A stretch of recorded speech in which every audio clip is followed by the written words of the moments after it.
It might look like a music video. Listen closely though, and this immersive show is more like political theatre. Gotta do more than that. Gotta do more than that. With the spotlight on young people, public interest seeks to challenge narratives on their own terms. All of that, all of it, all of us. So within the cast, there's lots of different experiences of the justice system, but also, you know, just of all of the discrimination and class and race discrimination that is a big part of British society.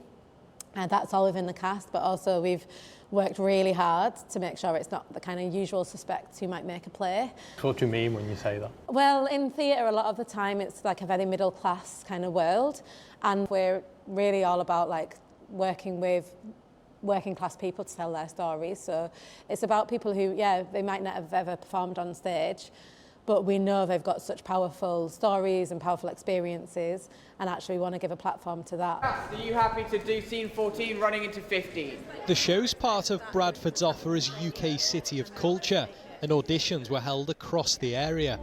The production focuses on joint enterprise, a legal doctrine meaning a person can be convicted of a crime by being involved in it in some way, even if they didn't take part in the actual act they're charged with.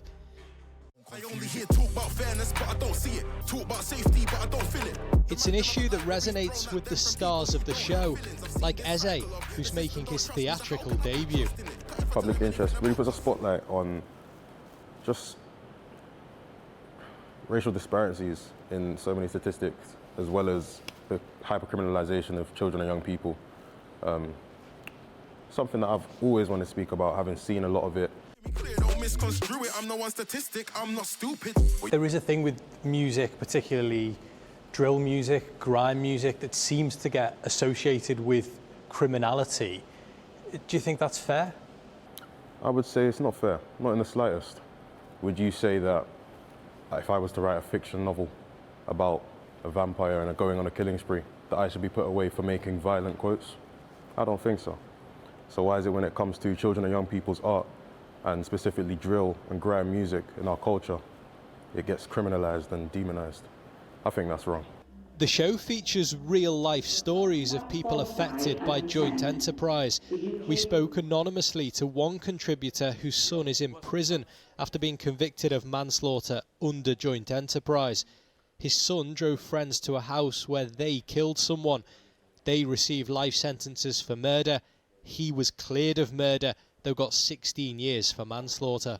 It's an injustice, obviously, that's happened to my son, and I'm upset about this. But an injustice for one is an injustice for all of us. I didn't even realize that we've got a bit of a draconian, not a law, a draconian doctrine, which I think should be abolished. People might say being involved in such a serious crime warrants a serious punishment. It's sad, I mean, because we have to come to this, obviously, as a community, as a people, but two wrongs don't make a right either. I mean, you can't say that because, I mean, somebody is involved in a serious situation, and therefore we're going to apply a rule or a law that is actually far or foreign from what's actually happening. That doesn't make things right. It doesn't cure the situation. A complex issue that the show aims to illuminate. It's about activating people, and we live in a time where things are quite sedate and people aren't necessarily always saying what they think, or we've got a lot of apathy, people don't think they can change anything. As thought-provoking as it is energetic, this is a performance made to stay with the audience long after the artists leave the stage. And we're pausing that. Well, in response to some of the criticisms of joint enterprise in that report, the Ministry of Justice told us, "We are aware of the concerns that these prosecutions may disproportionately affect some communities. However, it is important that those who do commit crimes are brought to justice. We will continue to keep this matter under review."